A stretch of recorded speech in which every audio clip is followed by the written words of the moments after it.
Pernahkah kamu merenung dan bertanya dalam hati, kenapa orang yang hidupnya jauh dari Tuhan, bahkan terang-terangan berbuat jahat, justru terlihat makmur?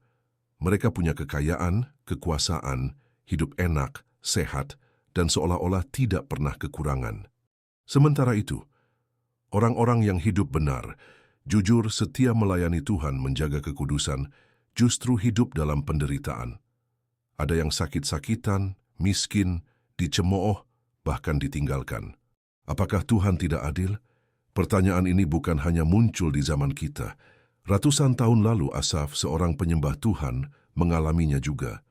Dalam Mazmur 73, ia menulis isi hatinya, "Sungguh Allah itu baik bagi mereka yang tulus hatinya.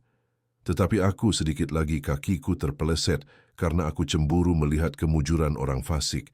Mazmur 73 ayat 1-3. Asaf melihat kenyataan yang membuat hatinya goyah. Orang-orang jahat hidup dalam kemewahan. Mereka sehat, tidak menderita, dan bebas dari masalah. Sementara Asaf yang berusaha hidup benar malah mengalami penderitaan setiap hari. Ia sampai berkata, "Sia-sia aku mempertahankan hati yang bersih." Mazmur 73 ayat 13. Namun titik balik terjadi ketika Asaf masuk ke hadirat Tuhan.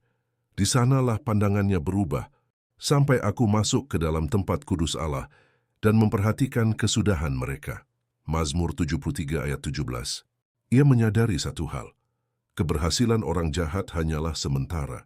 Itu bukan berkat sejati, melainkan ujian dan kesempatan untuk bertobat. Dan jika mereka tidak bertobat, maka semua yang mereka miliki akan berakhir dalam kehancuran.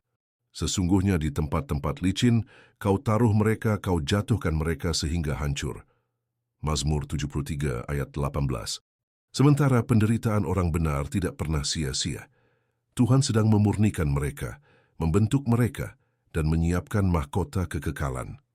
Yesus sendiri sudah berkata, "Dalam dunia kamu menderita penganiayaan, tetapi kuatkanlah hatimu, aku telah mengalahkan dunia." Yohanes 16 ayat 33. Berbahagialah kamu, jika karena aku kamu dicela dan dianiaya. Matius 5 ayat 11. Jangan iri pada orang fasik. Jangan tergoda oleh keberhasilan dunia. Dunia ini fana, tapi hidup kekal itu nyata. Lebih baik hidup sederhana tapi memiliki Kristus, daripada hidup mewah tapi kehilangan Dia. Tetapi aku suka dekat pada Allah.